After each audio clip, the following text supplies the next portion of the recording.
She is involved in a band and in choir. She's singing tonight at her band and choir concert. She is also involved in gymnastics, heavily involved in gymnastics, and she is involved in a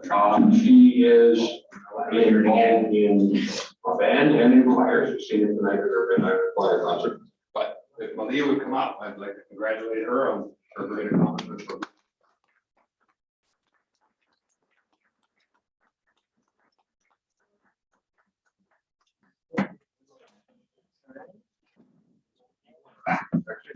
You can face me there with the board members there. Come on up there.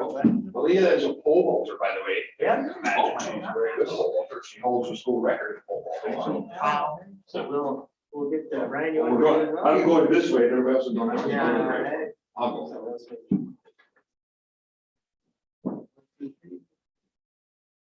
Give her a big round of applause.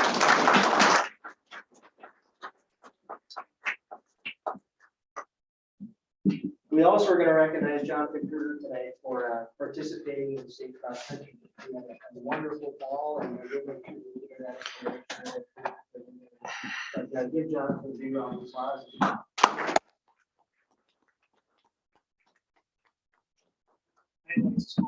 So thank you very much. And don't feel like you have to stay. Also tonight, we have members of the Education Foundation, EGF Foundation, here tonight to present the awards to staff members who applied and received awards this fall. And we'll turn it over to Holly and Pat, and we'll.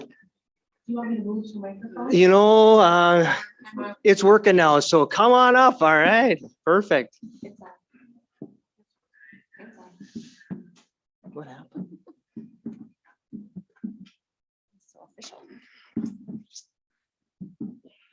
All right. Well, good evening. My name is Holly Wavra. I think most of you met me the last time I was here, and I'm the East Grand Forks Education Foundation president.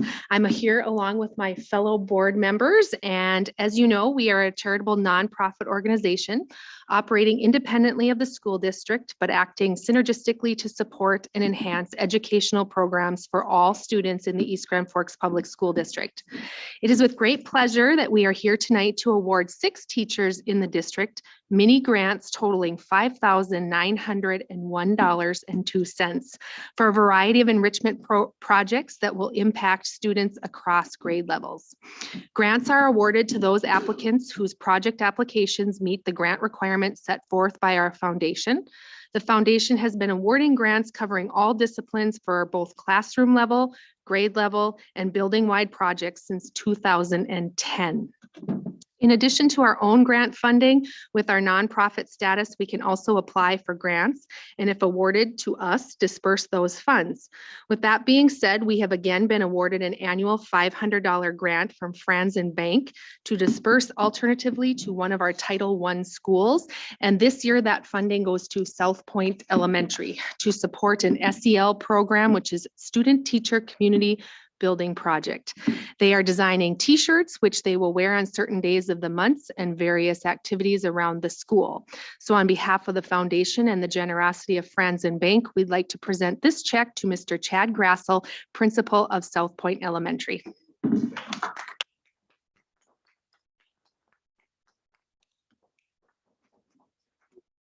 Appreciate it. On behalf of our foundation, we would also like the following grant recipients, if you're here tonight, along with your building administrator, to receive your award. If you can come forward and stay standing, we'll take one group picture at the end. Kelly Zabriskie, and I hope I'm pronouncing that right, with the district EC program, which is early childhood,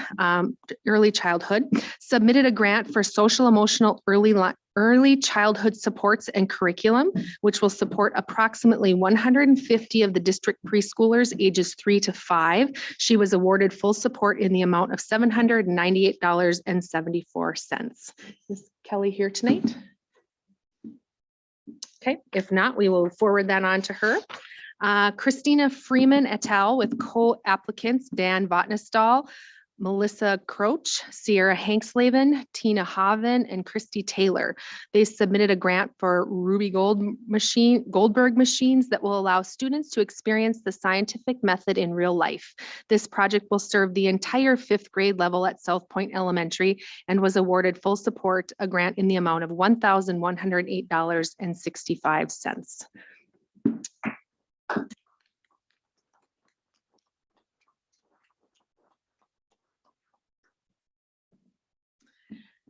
Tracy Heisler and Brooke Shellstead submitted a grant for the alignment of English curriculum, which will support the entire junior and senior classes at East Grand Forks Senior High School. They were awarded full support, a grant in the amount of $1,000.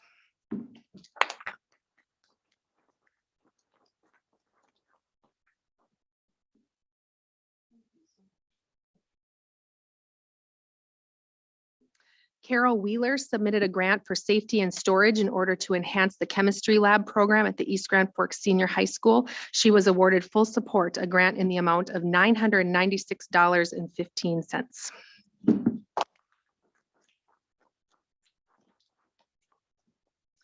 Kirk Michalek submitted a grant entitled Scientific Measurement, which will support the physics, chemistry, and physical science departments at the East Grand Forks Senior High School. He was awarded full support, a grant in the amount of $997.48.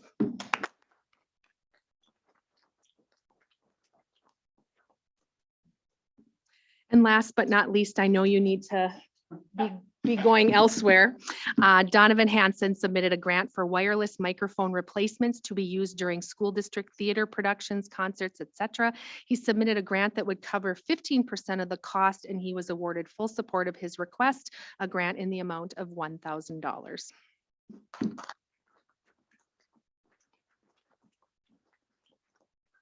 Congratulations to each of you. Our commendations for your creativity and diversity in grant submissions. We are excited to hear about your project outcomes in the days to follow, and we look forward to your future submissions. Thank you to the East Grand Forks School Board and administrators for your support of our mission and for allowing us to be a part of your meeting tonight.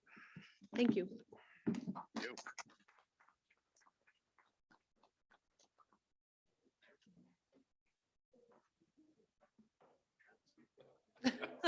But it is. You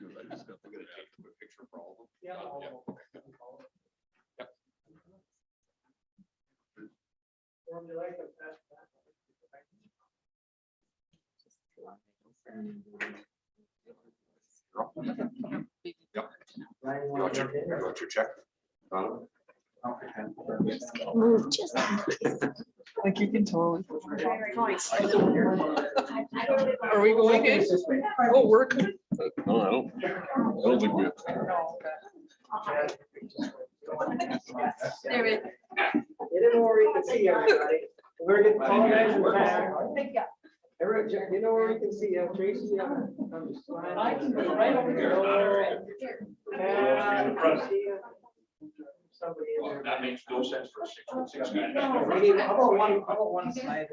I feel like Donovan should be in front because he's in the tuxedo. Yeah. Kirk, we gotta get you where you can see it. There you go, Christina. There you go. Everybody ready? Great job. Congratulations.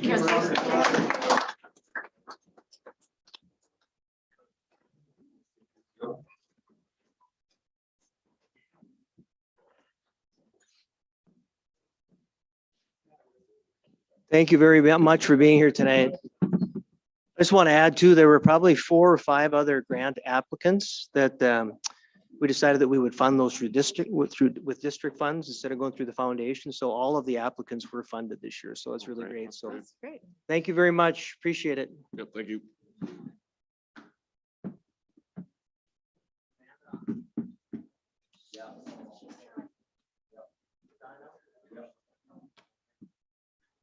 So we'll probably go back to Amanda's report here since we had to bypass that with the technology. And if she's on, we can go to the financial report.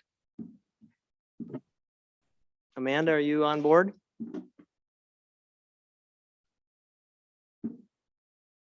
Is it off now though? I can't hear you guys. Can you hear me?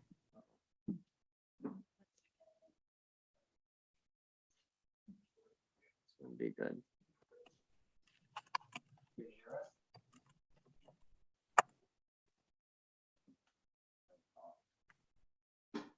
Can you hear me? Yeah, I can't hear you. We aren't talking now. Are you hearing us now? Okay, as long as you can hear me, I guess we can, I won't know if anyone has a question. Okay.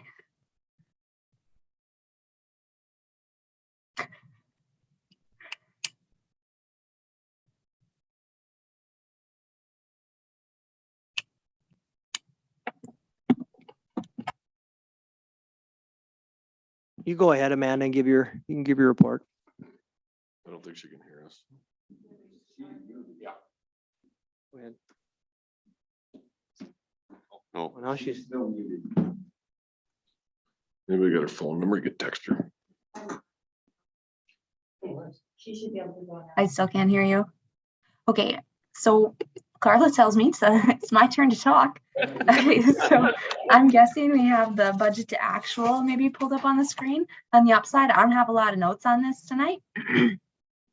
So if we are on the food service, or I'm sorry, I have my sheets out of the way, on the general fund tab, I just had a couple comments. Our general fund revenue is actually pretty close to where we went in the past. The difference is going to be in that federal revenue. And if you remember last year, there was a grant that needed to be spent by December 31st. So that's where that revenue line is kind of coming in a little bit differently. But if you look at the percentages on all the other lines, we're pretty close within those lines.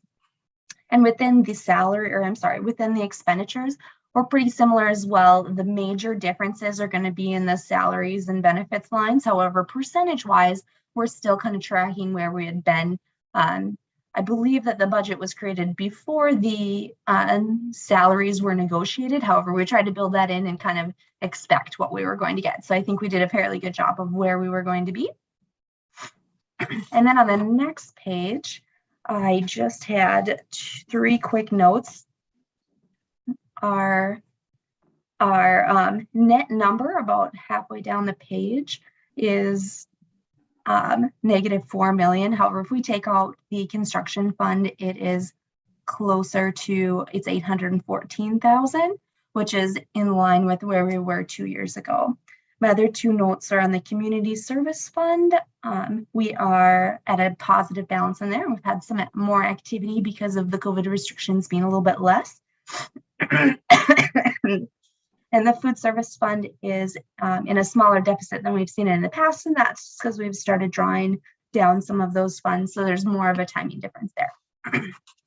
And then I just had 2 notes on the treasurer's report, and that is the cash in the buildings construction fund is at a large negative number. However, those dollars in the bond account are starting to mature, so we're starting to use those funds with our regular expenses because we didn't want to take them out of the investments before, so that we could try and get the most interest that we could possibly get.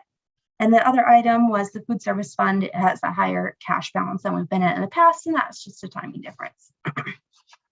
I'd ask if you have any questions, but I couldn't hear them anyway. You can always relay up to Carla if you want. Does anybody have any questions on the report?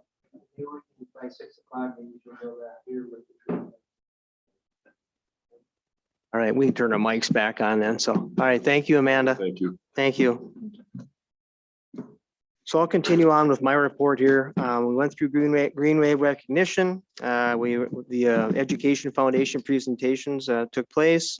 District health insurance update, just so you know, and this information has been sent out to everybody. We did go out for bids this fall for the renewals, January 1 renewal. We did have 3 organizations that bid on our health insurance. We have been with PEEP for, well, the teachers have been with PEEP for many years, and the rest of the district converted over to PEEP 4 years ago, primarily based on premium. It was just, we couldn't afford to stay with the service co-op at the time. Right now we received 3 bids, and that packet, that information is in your packet, and The service co-ops in the state have formed a consortium, so they become much larger and much more competitive. And after going through the whole process, the recommendation from Greg Litz from Baller Insurance was to go with the Minnesota Healthcare Consortium. And that was a 1.5% increase in premium compared to PEEPS was going to be about 9.2% increase. But Blue Cross Blue Shield did bid on this and it was lower. However, there's a little risk there because there is no pool and we're taking on all of that risk by, as a district instead of as a large group of 30 to 40,000 members. So the recommendation was to go forward with the healthcare consortium, which Medica is their provider.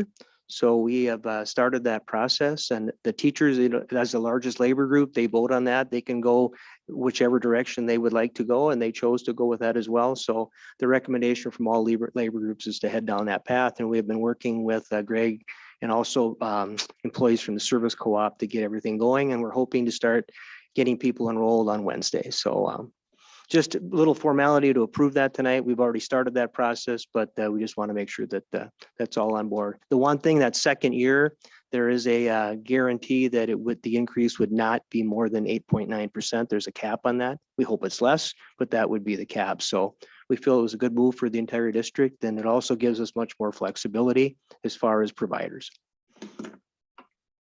Winter workshop, if you're planning to go, if you could let me know, or more importantly, if you're not going, you can let us know and we'll take care of any kind of a cancellation for our reservations. And that is January 12th through the 14th. The incident command team has been meeting every Friday morning. The latest information is available at the end of these board notes. We have seen, we are having COVID cases in school. We have lessened the quarantine restrictions as far as social close contacts. Right now, we are not requiring quarantine for close contacts in school. We are recommending quarantine. We are recommending masking, but right now the only required quarantine would be for household contacts. So unless they can isolate. So, and we're seeing that significant transmission in households that report positive COVID. So that information was sent to families and staff members, and we made that adjustment about a week ago. So that is all I have. Oh, and don't forget, choir concert at 7 tonight. So thank you. Okay. We should probably not get into Mrs. Driscoll's yet, should we? We got time? How long do you need, Surya? I don't need a ton of time. Do you want to skip, Matt? No, we can. Yeah, We can. because we're not on that 6 o'clock. We just have to start it afterwards. After. So. Yep. So why don't you go ahead, Surya? That'd be great. Would that be okay? Yep. Yeah, and it won't be super long. This was really hard to write this year. I talked to several people across the state. Everybody was in the same conundrum trying to write this world's best workforce report.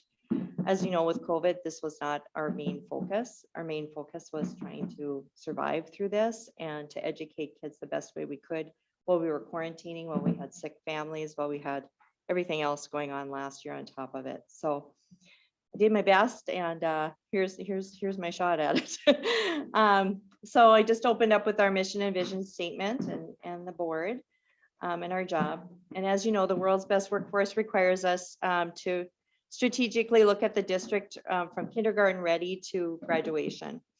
So there's 5 goals in the world's best workforce that we focus on. One is to have all students ready for kindergarten, having all 3rd graders reading well, reducing the achievement gaps, which we like to call opportunity gaps, career and college ready, which is a lot of work the high school's been working on, and the middle school is starting to have those discussions, and then having all our students graduate. So those are our 5 big strategic goals, which are also in our strategic plan as well.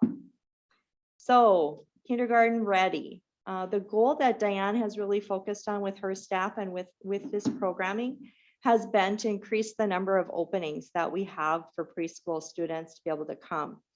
And we were really on track. We were doing pretty good the year prior to COVID. We had opened up 200 slots and had went up to 175 students filling those openings. So we were really on track. During COVID, the progress, we ended up with 139 students. We weren't surprised by that because given the fact that we didn't have masking and some of those things and health concerns of families, we just didn't have the participation numbers that we typically have. But Diane and her staff, they do a great job of, doing child find, reaching out to families, providing opportunities for them to come in and do the testing that's required to enter preschool. So that's really great. They work really hard with the curriculum that we do have, which is Teaching Strategies Gold. They use that for assessments as well to make sure we're on track, having those kids ready for kindergarten. They did a really great job. Everybody did a great job, having to roll between all those learning models that we had last year. So thinking about that happening in preschool is pretty cool. If you think about that, what the teachers did with Seesaw, using that as a strategy. And then our Read Well by 3rd grade. So our goal overall at New Heights, a big, large portion of this falls at New Heights. So our goal was to have 70% of all New Heights students scoring at the 75th percentile on the FastBridge reading assessment. So that's just our benchmark that we have for World's Best Workforce to look at. It's just one piece of data. We know that. Last year, I think what's really important for us to talk about is we started implementing a new curriculum last year during the pandemic, which I think was very challenging for everybody. On top of having just keeping up with the students in their classroom and what was going on with the pandemic, kids going home, kids, partially with an online teacher, then back with the regular teacher and all those things happening. I think it was really a challenge to put that new curriculum into play, and I know they're focusing on it this year as well. And then another goal we have, and we have that goal across all the MCAs, is that to have everybody at the state learning standard as measured by the MCA reading test. We want to be at that state level, above it, or at it, at least. That's our goal. So last year, New Heights had 25% of the students at the 75th percentile overall in the school. And South Point grade 3 was at 33.7%, and the state was at 48.7%. Now, mind you, again, we had some students who didn't test. And again, this is a real hard benchmark. I've talked with a lot of people across the state looking at this data, saying we're not sure how accurate this data is this year, given what happened last year. And it's really hard to compare ourselves against the state because there were a lot of schools that weren't in session most of the school year, and we were in. So that data it's a hard benchmark to look at. I'm just going to be really honest about that. Reducing the achievement gaps. This is what, again, we want to have all kids at that state average or above is our goal with reducing the achievement gap. There was some really fun pockets to see happening where we were above the state average. In math, we were above the state averages in grades 4, 5, 7, and 8. In reading, we were above in grades 5, 7, and 8. And in science, we were above the state average in grades 5 and 8. So that was really fun to see those pockets given what had gone on last year. And I think there's some things we can learn from those grades and maybe some things that they saw and experienced. So we are to measure in several areas around achievement gap. We measure around kiddos who receive free and reduced lunches, students who receive special education services, students who are English learners, and then we look at our all group. And then we also break this down by ethnicity and race as well. So on the top, you'll see, well, you want to go back one? Yep. On the top, you'll see our, those are how we did, where we performed at, the level we performed at in each of those areas. So under the first box in reading for our kids who receive free and reduced lunch, we had 32.3% in reading meet the benchmark. And in math, we had 24.4% meet the benchmark. Special education services and reading, we had 24% meet the benchmark. And in math, we had 19.4% meet the benchmark. Students who are EL learners, we had 7.8% meet the benchmark. And in math standards, we had 4.8% meet the benchmark. And in our all group, this included all kids, we had 48.9% meet the reading standard and 42.2% meet the math standard. And our strategies really last year included, we started laying our foundation work for our social emotional learning. We also had every day Friday PLC time, which was, built in by the state last year as a strategy. And then, of course, we've been working on multi-tiered supports, trying to get those in place the last couple years. So those are kind of our big strategies that we're trying to focus in and hone in around for our kids. And then when we look across at ethnicity, here you can see how students of color did across the district as well in relations to the reading standards and the math standards. Our American Indian Alaska Native students had 25% for reading and math 20%. Our Black African American students were 28.4% who met those standards, and in math 15.9%.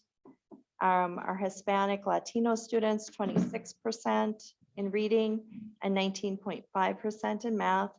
Our white students met at 55.5%, so about half, and in math the same, roughly half, 49.3%. And our two or more races, again, 38.6%, and in math, 33.3%. And again, our strategies were as stated in the previous slide. Those are the areas we're really trying to work on to close that achievement gap. Our graduation goal is, of course, to have all our students graduating from high school in 4 years, as many as possible. And so our goal is set at 90% of our students right now. And last year we had 92.4% of our students graduate on time in the 4 years. Our career and college readiness work, one of the things that the high school is really focused on with measuring is to reduce student failures by 3% at the end of each school year, as measured by their student grades that they're receiving in school. And last year, happy to say, they reduced those rates by 7.2% at the end of the year. So we met that goal. But also this year, they're seeing less failures already at the beginning of the school year, given the schedule they have implemented with time for them to meet with their teachers if they need help. So that's pretty exciting to see these reductions happening. And of course, last year was the implementation of the WAVE Academy. So, and I know you'll hear more about that coming up. Any questions so far? Okay. Again, these are strategic priorities that we have laid out in our strategic plan that we stay focused on. And then part of the world's best workforce requires us to look at our staffing, and our students are very fortunate that we have 83%, roughly 84% of our staff with 3 or more years of experience. We have a very experienced staff. We also have a staff that has advanced degrees, so they have a lot of education. We have a strong mentorship program in place, which also supports them. And we roughly have 206 administrators, teaching and support staff in the district. And that's our report for this year. So Mike had said to me that it was a little bit of a struggle. Yeah. So when you look at those numbers, how much did COVID have effect on those numbers? I would say, Matt, COVID had a big effect on that. Like I said, it's really hard. When I visited with other school districts, they said it's really hard to look at the MCA because we had some kids who didn't test. We had some kids who were in quarantine. We had some kids who had trouble learning from home, who were at home learning for bulk of the school year. Although we remained in school, it still wasn't an average normal school year. I would hope this year we'll have a better measurement, to be honest. I do think it's really important for us to be looking at our benchmark data, the teachers looking at their formative assessments, driving their instruction. I think those are all key factors that we have to be really watching and looking at filling in those gaps that our kids have. How are these gaps in comparison to other year gaps? Like, are they similar? Are they larger? So I would say, Lynn, that's a tough question to answer too, because the whole state dropped. It wasn't just us. Sure, but you would drop by percentages, right? So if the whole state dropped and we dropped, there still would be those gaps. Yep. I would say our data doesn't look a lot different than the prior year before COVID, when I Okay. looked at it. And the disparity is a little concerning. Yeah. Yeah. We have a lot of work to do. We're all learning. Anybody got anything else for Soraya? Are these goals fairly similar with other districts throughout the state? I mean, We're pretty that- close. I'd say some districts have higher academic goals than we have currently. okay.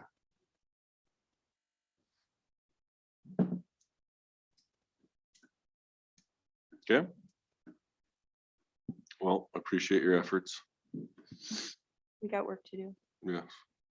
You know, one thing we talked about is to help with some of our ESSER dollars is to start tutoring and high level type of tutoring where kids have an opportunity during the school day to have some of that tutoring happening. Mhm. I'm going to be meeting with Dr. Brenda Lewis from Grand Forks this week. They are also implementing a program very similar to that. I'm going to visit with her about what their approach is going to be. I'm going to bring that back to the principals after I get done with that meeting, but I really do believe we need to start doing some work here, get some of these gaps filled in. Well, it's evident that we have a lot of work to do. You just let us know how we can help. Okay. Thank you. Yep. Appreciate it. Should we recess? So I'll need a motion to recess the regular meeting so we can do our truth and taxation. I'll move. Well, second. I don't think we need any discussion. So all in favor signified by stating aye. Aye. Any opposed?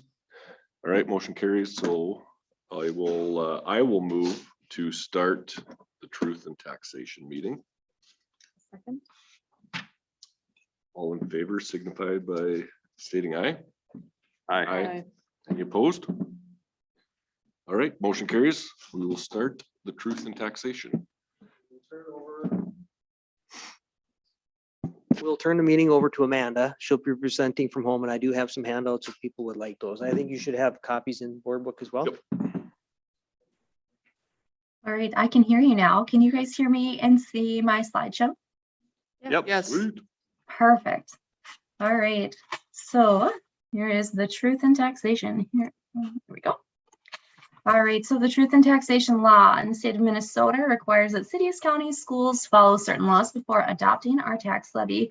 And one important law, or one part of the law, is that you were mailed a notice to each property owner that describes the different levies and the proposed levy by each different type of taxing entity, which will show your percent increase in dollars and percentages.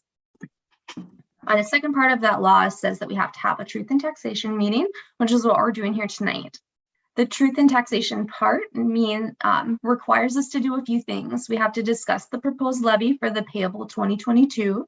We have to talk about the current year budget, and we have to give reasonable time for any public to comment or ask any questions. So some points to remember.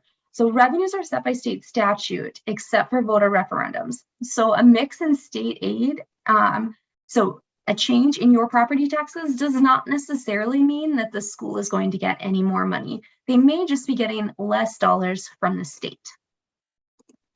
So how are your property taxes determined? So first, the county assessor determines the market value for each individual parcel of property within the taxing area. Then the Minnesota legislature sets formulas for tax capacity. And so what that means is that a tax capacity for a resident is going to be lower than a commercial property, because a commercial property, say like a gas station, has the ability to generate some revenues to pay off a higher property tax statement. So then the county auditor calculates all the tax capacities for each of the parcels in the area. And then they divide the total levy by all of those parcels. So it's then multiplied by the property's tax capacity. There is one levy in the state of Minnesota that is calculated a little bit differently, but the East Grand Forks Public School District does not have that levy. So then we'll move on to the school district budget for the current year. So a little bit about our structure, fund accounting. So we have a general fund, which is basically everything you can think of that is just a normal school. It's going to pay all the teachers, have classroom support, supplies, transportation. It's also going to keep the buildings up to date. So if we need a new boiler, it might replace that. The food service fund is going to do everything for lunches and breakfasts. And then we have a community service fund, which is basically all the things that the school district does outside of that regular school day. So there's going to be the preschool program and then early childhood family education classes. And then ours also runs some other things like some sporting events that are not a school district sport yet. And they charge for those programs. So then our school currently also has a construction fund, and I see I have an error there. That's Fund 6, not Fund 7. Sorry about that. And that contains all of the bond dollars that we received for all of the construction projects that are ongoing. So anytime we receive funds for a specific project, we use Fund 6. If it's just a regular upgrade to the building that we didn't need to bond for, that's paid in Fund 1. Sorry, I'm getting complicated here. And last but not least is the debt service fund, which pays out all of our debt on the different bonds that we have levied for. So the property taxes go into this fund as well. And then we also get some state aid into there. So here's our general budget that was approved previously.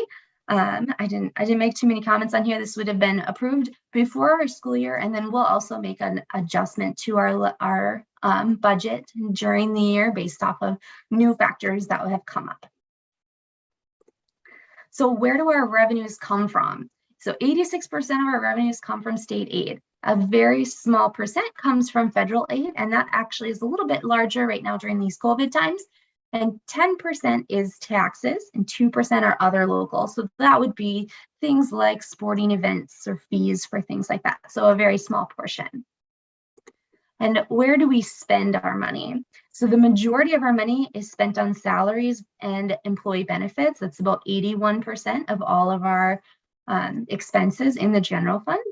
And purchase services make up 13%. So that would be anytime we pay someone else to do something for us. So in the boiler example, if we had to pay someone, maybe a portion of that for the cost of the labor would be in there. And then the actual boiler would be under capital expenditures, which you can see is 2%. Supplies and materials are a small portion of our budget. And then others, kind of some random things, some insurance pieces, but they make up a very small percent of our budget. So then how are they divided between the different categories that we have? So our school district predominantly spends money on regular instruction. So that would be a lot of the classroom type situations that you would think of. And then special education. Another large portion is sites and buildings. So that would be any upkeep to our building, along with heating our buildings, cooling our buildings, and things like that. The components of our general fund, we have a very the state has lots of different factors that they restrict dollars for. And so when they restrict them, we have to spend them in specific ways. So we've budgeted for that. However, it's hard to budget for some of those. So they're very big estimates. But this is our projected budget or projected restricted dollars at year end if we've spent everything according to budget. And the last section is our school district levy is the next levy. So authorities for school districts, the school district tax levy is either set by state formula, voter approved, which is often things like construction updates, or a board approved local optional revenue, which has a max on a per pupil basis. So how many students you have in the district. So there are some factors that impact the change in your personal property taxes. So some of those are issued by or driven by legislation. If the state legislature change any of those tax capacities or any laws relating to our taxes, that can have a direct impact on your personal property taxes. Next can be voter decisions such as building bonds or excess levy referendums if you're trying to pay for some specific things within the school that are not construction related. Then there's also local factors. So that any inflationary or deflationary pressure on the real estate market, any property tax abatements, any changes to your market, to your property. So if you added on a deck to your house, likely your property taxes are going to go up because the value of your house likely increased. It could also change based off of other areas of your town, as your percentage of the total property taxes might be smaller or greater is in relation to the city as a whole. The last, I believe, factor is the ag to school tax credit. So the state implemented this a few years ago. And so on all Fund 7 debt levies, except for OPEB bonds, which we don't have, there is a state portion that is picking up a portion of the agricultural tax to any property owners in the district. So that's scheduled to go up to 70%. In this tax levy, we are at 60%. The state of Minnesota also has a few different potential property tax reliefs, and you can find them at revenue.state.mn.us, or there's a phone number there that you could call as well. So how will our 2022 school taxes be spent? The majority of it, 40–50%, is going to be in the general fund, providing that general instruction for our students, along with keeping our buildings up to date. 3%, so a small portion, is going to be for our community service funds, so those outreach programs that we have. And then 47% is going to be for principal and interest payments on debt that we have. And that amount is a little bit higher than we've seen in the past due to the construction project that we are going on right now, as it takes a while for those voter approved items to actually make it to your property tax statement.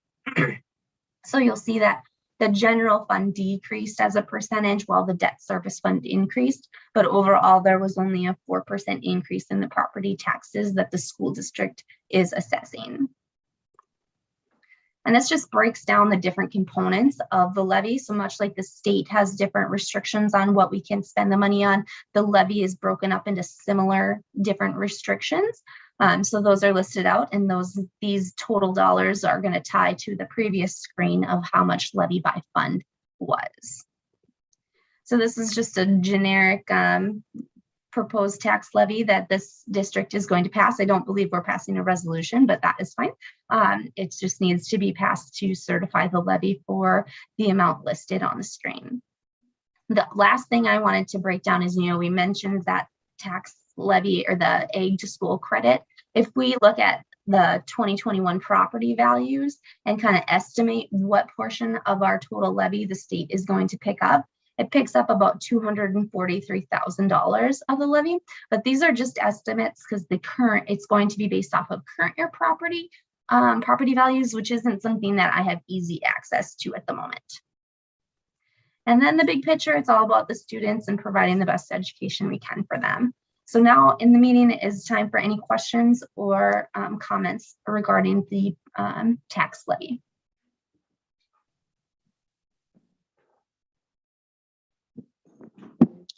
Are there any questions? Anybody would like to ask Amanda or board members? I will say on the budget part, don't panic when it said $25 million in revenue and 32 in expenditures. That would be a little alarming, but really that's just because of carryover with the building, with the construction project. The revenue came in the previous year, but the expenditures coming in the next year. So the other thing is the 724. I talked about that. There aren't many districts in our area that still with the local optional revenue and a board approved levy at $724 a pupil unit. I would say a majority of the districts in the area are above and beyond that. But we've been fortunate to be able to make things work, and also the the increase in students over the last few years has helped out significantly. So I think we're on stable ground, and those are my comments regarding the report tonight. Okay. Any questions for Amanda? Thank you, Amanda. I will make a motion to close the Truth and Taxation meeting. Second. All in favor signified by stating aye. Aye. Any opposed? Then I'll need a motion to reconvene our regular scheduled meeting. So moved. I'll second. All in favor signified by stating aye. Aye. Aye. Motion carries. Okay. We're, I think we left off with Mr. Lohr, correct? Mr. Lohr, yes, Mr. Lohr. right by the microphone. Make sure I know what's green and red, colorblind people, you know. Thank you. So I just wanted to give you a little bit of an update on what's happening with our Wave Academy. I've given you a couple updates in the past, but just kind of want to let you know, as you're fully aware, we are halfway through our second year of Wave Academy. Last year we started with our freshman academy class. This class gave all of our freshmen, obviously, basically a 20,000 foot overview of all jobs, careers, things that happen after high school. Taught by Dane Chono. It was one of those classes probably that when freshmen saw it to start with, they weren't excited about it because it was a new class. But then by the time they were all done, it was probably one of their favorite classes, just because of the way he taught it and what it was all about. You know, we always say that you can't start learning about what your future is going to look like too early. You know, as a freshman, you might think that's a little bit early to start planning, but it really guides your whole high school career, and it should guide your high school career and beyond. So the earlier we get them exposed to different things that they want to be, the better. So this year, we transitioned into having our sophomores, all of our sophomores taking they have to pick an academy as freshmen. They had to pick an academy. We had 3 different academies in which they could choose from. One was a Health and Human Services Academy. 60 kids picked that academy. We had a STEAM Academy, which is STEM with arts, science, technology, engineering, arts, and math. We'll put arts in there. 40 kids picked that. And we had a BEC, we called it our Business, Entrepreneurship, and Communications Academy. And 30 kids picked that. So Ryan Kosowski, Pat Compton, Michael Root are the ones that were teaching that. Those guys, we gave a common prep during the day so they can meet and kind of collaborate and figure out what their next steps are. So they all go in kind of a different direction, but they all go in the same direction, if that makes any sense.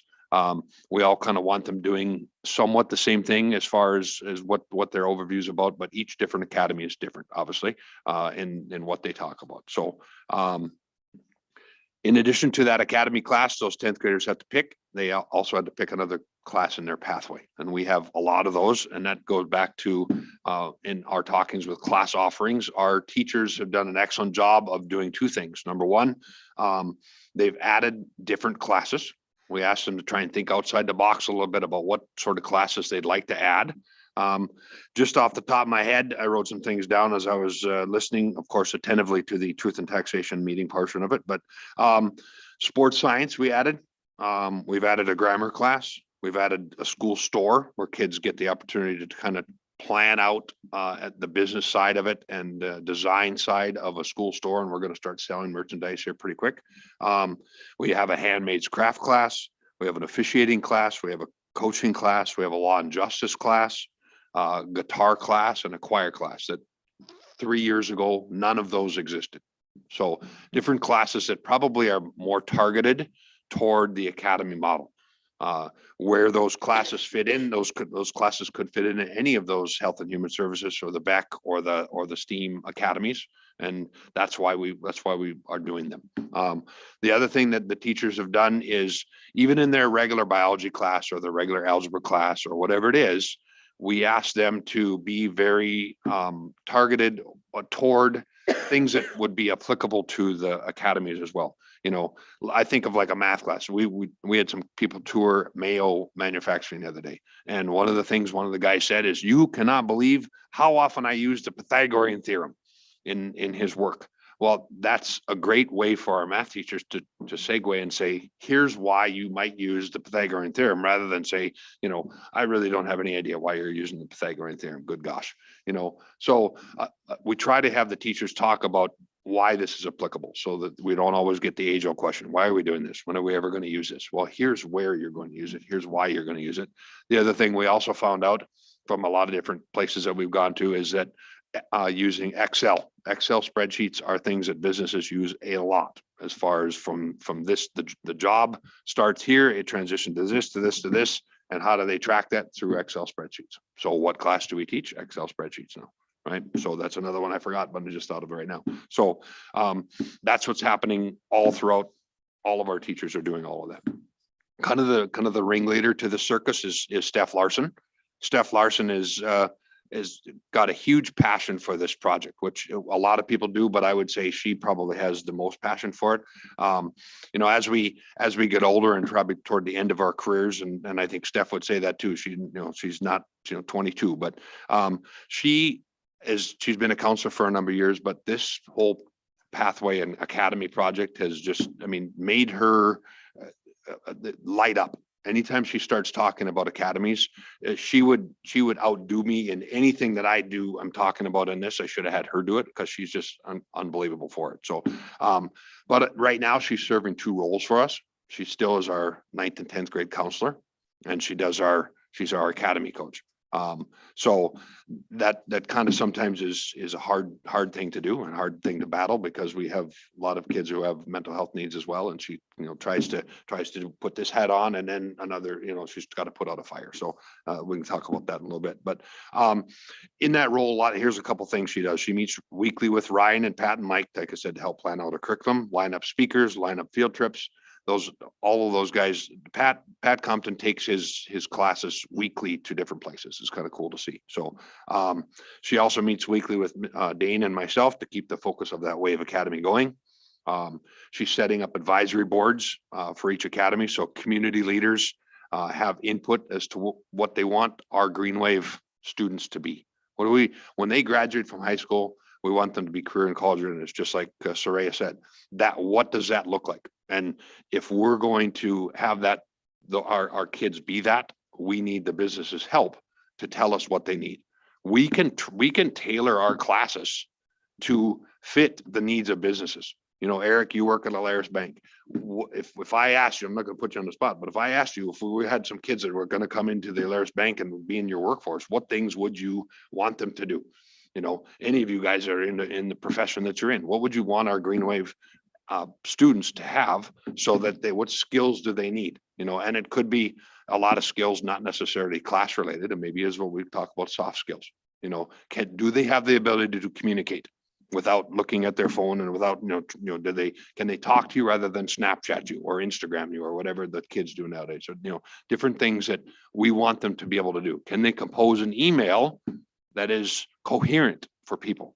Can they look you in the eye when they're talking to you rather than be down here like this, right? Those are the things we want them to do. And if, you know, obviously some of those things might be easily understood and figured out by us, but if there's something in your professions that you'd say they have to do this, they have to do this, they have to be able to do this, that's what we want to know. And that's what those advisory boards are for. We're going to have an advisory board. We have an overarching champion board where we have the CEOs of big corporations in East Grand Forks area that are going to talk about what it would look like for a Green Wave student to be part of their organization. And then, like I said, each of those advisory boards will meet quarterly and tell us again what in the business and entrepreneurship and communication academy specifically, what is it that those people need? Is that different from our STEAM Academy? Is it different from our Health and Human Services Academy? Maybe it's the same. Maybe some of those are the same. Maybe some of those are different, right? So you can imagine what that is. So again, that's what we're doing there. Next year is going to be pivotal for us as a Wave Academy, because next year we want all of our to-be juniors to do job shadows. We want them to have, now they're going to be going to the next level. They're in their academy. They kind of have a pretty good idea of what they're going to do. They want to be a teacher. They want to be a lawyer. They want to be a whatever.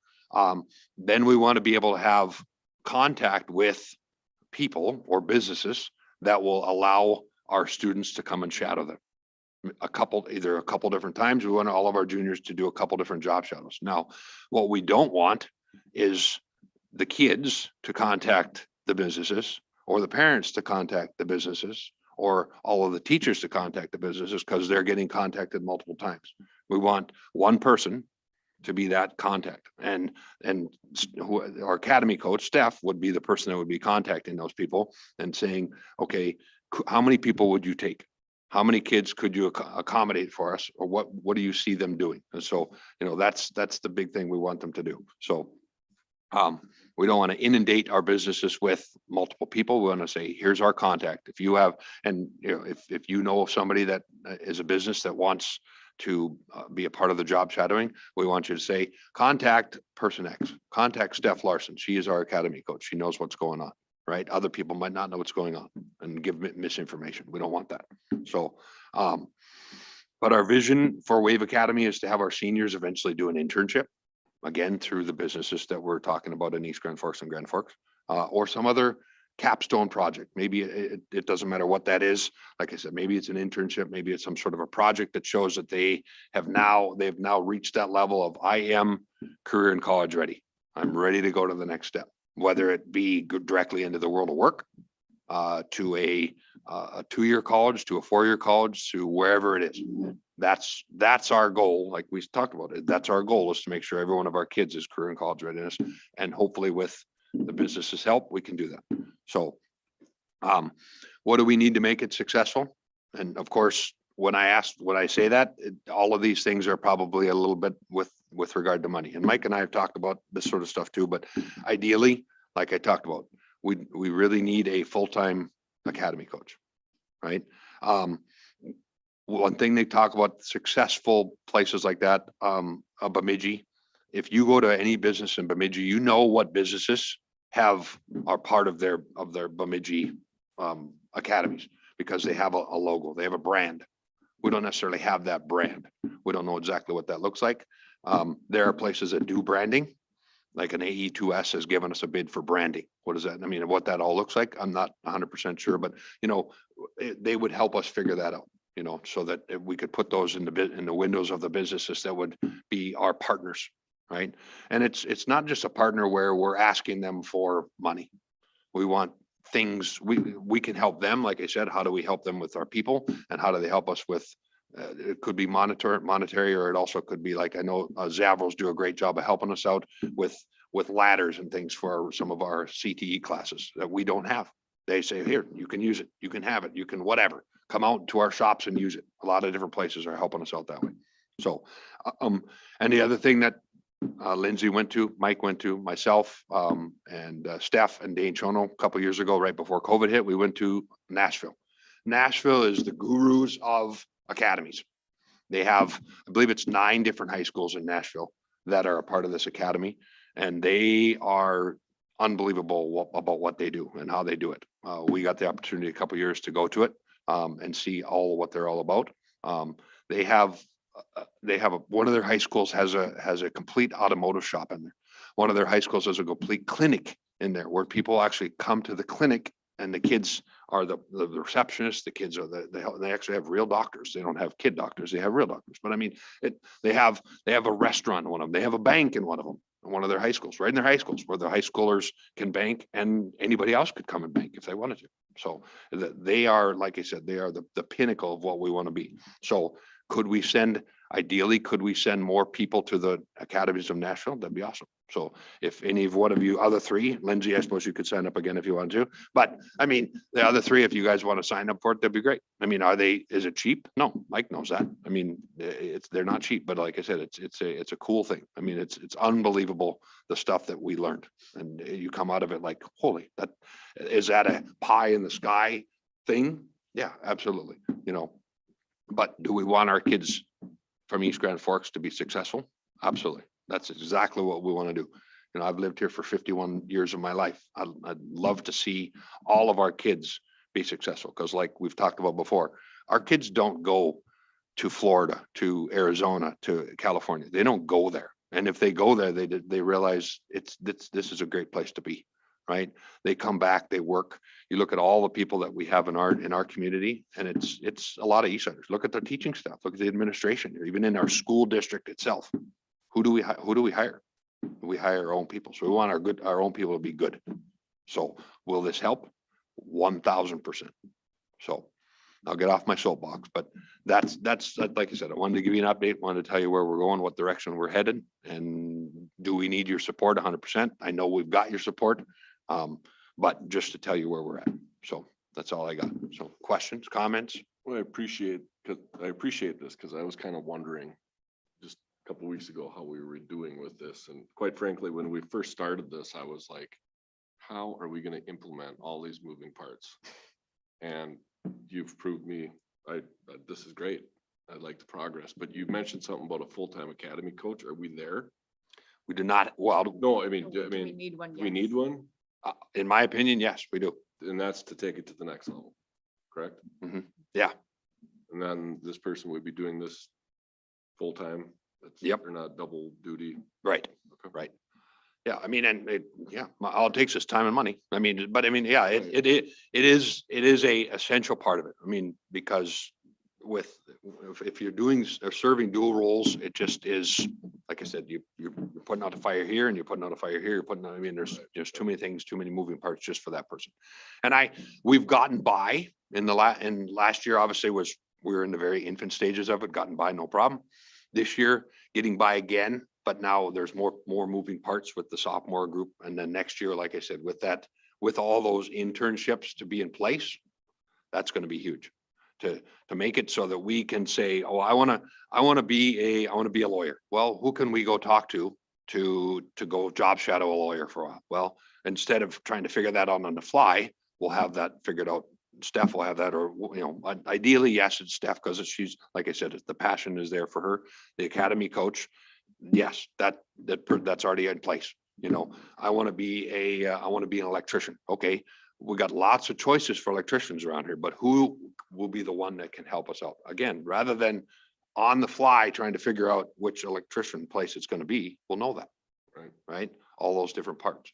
And maybe there's, if, like I said, if any of us or anybody of the people who are listening say, I know that this person or this company would love to do some job shadow or give some job shadow opportunities, then those people would be calling Steph and saying, here, sign me up. I want to do this. That's amazing how many people it would, so that now we have that one contact rather than, oh, do I contact Brian or the high school principal? Do I contact Mr. Colness, the superintendent, Soraya, whoever?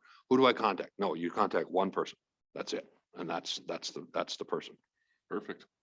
That sounds great. Anything else for Brian? What kind of feedback have we been hearing from the students? Are they liking this? I truly think, well, I have a sophomore, so I have a easy when he talks to me. What's that? The first class of the academy. Yep. So he loved last year's freshman seminar, loved Mr. Chono. He is in the business portion of the academy that he picked.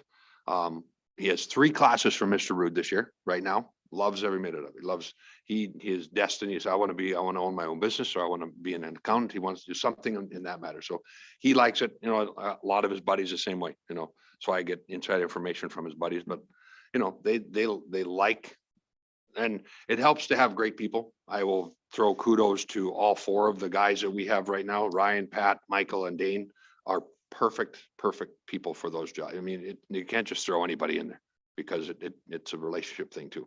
And all of those guys do a great job. So. Great. How about the block schedule? How's that going? There are a lot of pros to it. The pros, like we talked about, we have that flex schedule involved in it as well. But the nice thing about the block schedule, you got 84-minute periods, Wednesdays and Thursdays. That's when a lot of our kids are going on different field trips. That's when Pat takes his kids on field trips to different businesses. That's where we have speakers coming in. So that's a good opportunity there. The flex portion of it is a great incentive for kids to get their work done. If they don't want to get invited to flex, then they get their work done. That is right between the 2. We got 2 blocks in the morning, 2 blocks in the afternoon. That's right in the middle, right around lunch. It's an incentive for kids to get their work done, and then they might get a little bit longer lunch, right? And so that truly has dropped down the number of failures that we've had. Quarter 1 failures. We had 9 freshmen that failed a class last quarter. And that comparatively was probably 35 or 40 last year, quarter one for freshmen. So overall, way lower. The cons, there are cons. Some people that for that 84-minute block, that is a tough thing to fill. You can't, if you can't, the hard thing to convince people is you can't teach from bell to bell. If you're going to try to teach from bell to bell for 84 straight minutes, you're persecuting yourself and your kids, right? You got to find something else to do in there. You got to switch it up a little bit. And that's sometimes a little harder for people depending on the class. You know, a science class loves it because you can do all sorts of labs. And that's when you, instead of a 45-minute period, once you start getting things rolling and organized, now you got to shut it down. With 84 minutes, you got a whole big time period to do your thing. Phy-Ed, if they ever go out and about to different places, I know the Phy-Ed people take them curling, take them to different places, to the golf course to play golf. That's a perfect time for it. So, but again, like I said, the cons would be that, ooh, that is a long time to keep people active and engaged. That's the negative, and depending on what sort of kids you got. So, yeah. But otherwise, I think it's overall pretty darn successful. Yeah, absolutely. Well, and it's been the way that it was forever, so. Right. Yeah, changed, anybody who went to school here in the past 100 years knows that we always had a 7-period day, 7-period day, 7-period day. And we've extended that day, and we've, you know, we did drop the 50-minute periods down to 45, which, you know, I get that it's 5 minutes, but some people think that that's a lot. I mean, it does make a big difference, you know, for some people too. So there's that. And I don't think anybody yet, and we're about week, 13, anybody knows, you know, you could have asked any teacher, any kid, what time the bell rang at any point during the day a couple years ago. This year, nobody really knows when the bell rings. We just, you know, when the bell rings, we start to drool, just like Pavlov's dog. That's what we do. So, but. Thank you, Brian. Yeah. So, all right. Well, I went longer than I thought I might. So I'm sorry, Mr. No, Grassel, that's you're good. up. You wake up over there. Sorry. Grassel.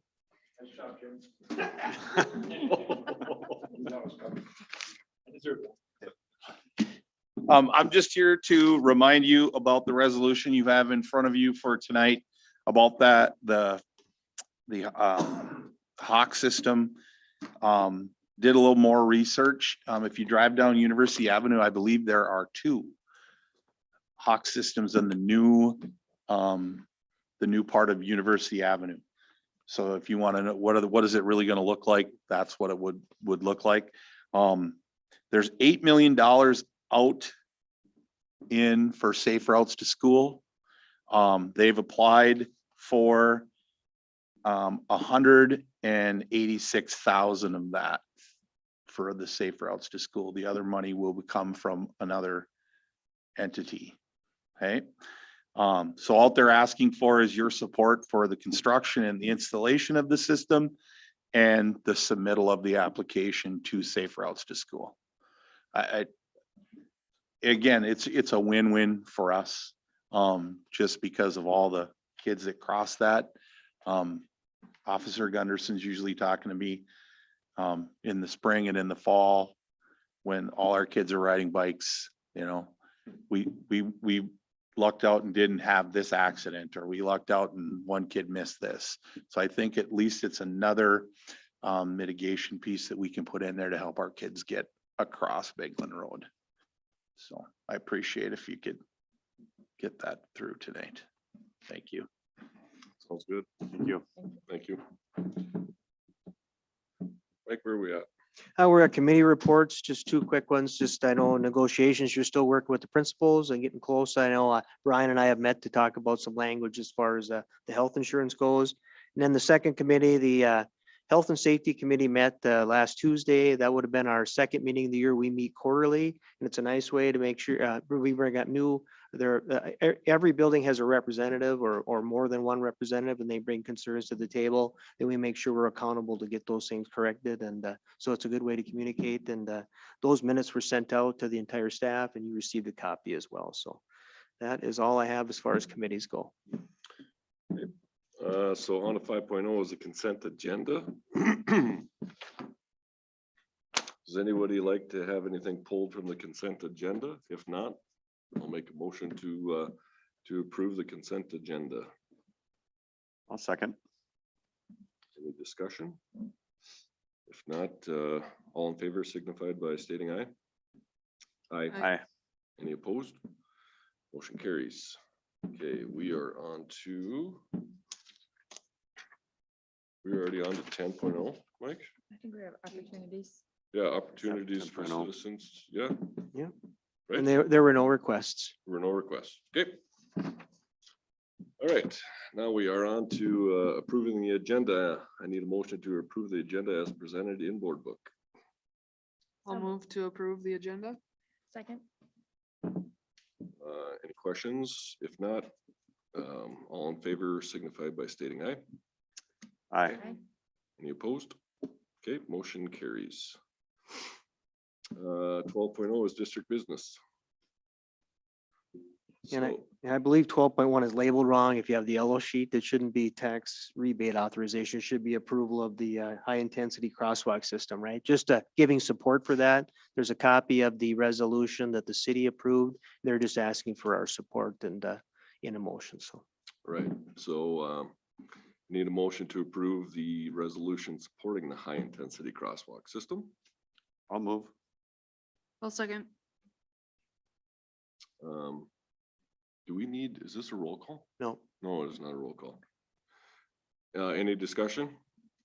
If not, all in favor signified by stating aye. Aye. Aye. Any opposed? Okay, motion carries. 12.2 is the approval or to certify the 2021 payable 2022 levy at the amount of $4,012,176.11 as presented in board book. I'll make that motion. Second. Any questions or discussion? Okay, all in favor signify by stating aye. Aye. Any opposed? Motion carries. 12.3 is the approval of the health insurance provider. Mike talked about that a little bit earlier. Mike, you got anything else on that? Yep, just to approve, it's a 2-year, it will be with them for 2 years with the Minnesota Healthcare Consortium. I'll make a motion to approve the new healthcare provider or health insurance. I will second. Any questions or discussion? If not, all in favor signified by stating aye. Aye. Aye. Aye. Any opposed? Motion carries. 12.4 is the approval of the purchase of the updated bus radio system. Mike, you got anything on that? Yeah, we've been putting this off for quite a while. It's time, they know our old radios will, eventually the frequency is gonna go away. And Ron has been out, he did solicit more than one price quote. I did communicate with law enforcement in the county as well as the city. They are using the same vendor. We may have some agreements where we can work together and potentially have a channel that we could share if we needed to do that. But I'm sure they don't want to hear a bunch of bus driving or school jargon on law enforcement, but that they can work together on that, and the coverage seems to be very adequate. So, yeah, so I'd recommend the going with Stones, who is our current provider, and we're purchasing quite a few radios here, but we really don't have much of a choice as far as purchasing or not purchasing.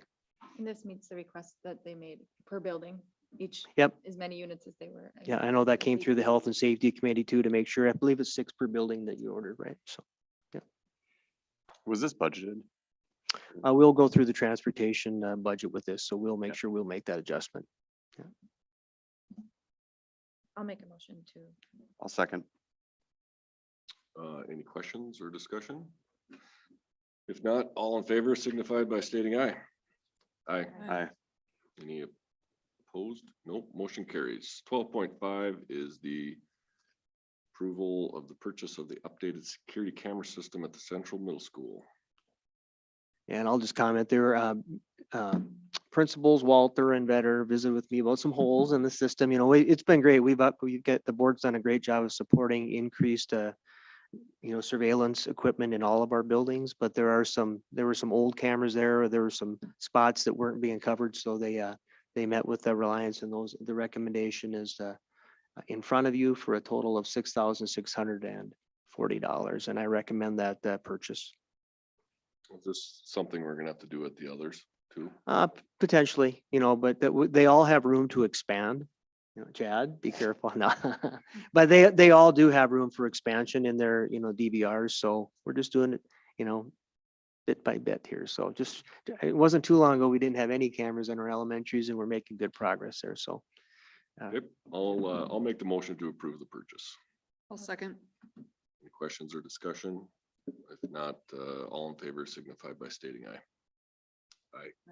And Mr. Grassel has already talked to me about that. So, yeah. Motion carries. On to donations to the school district.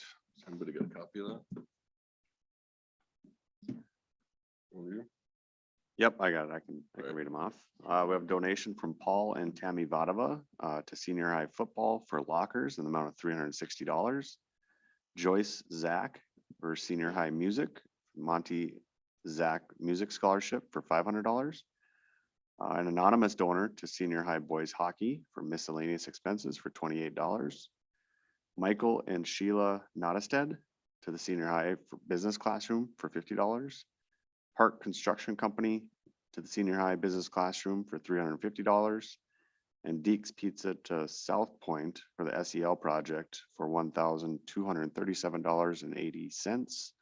Total donations of $2,525.80. Thank everybody for their donations. Second. All in favor signified by stating aye. Aye. Any opposed? Thank you for the donations. And we are on to payment of claims and accounts 13.0. I'll move to approve the payment of the K through 12 bills. Numbers 122035 through 122135 and electronic fund transfers in the amount of $841,993.88. I'll second. Any questions on the claims and accounts? If not, all in favor signify by stating aye. Aye. Any opposed? Motion carries. So we are on to board member comments. Use? Nothing today. Lindsay? Nothing today. Nothing either. Happy holidays to all. I think this is our Oh, only yeah, one in this is our December. last meeting Yeah. before the holidays. Yes, happy holidays to all the staff and students, and sorry for the technical difficulties. Thank you for correcting that, Jason. Had to be when I did it. Our next meeting is scheduled for, January 10th at 5:30 PM in the year 2022. I'll take a motion to adjourn. So moved. Second. All right, all in favor, say aye. Aye. Aye.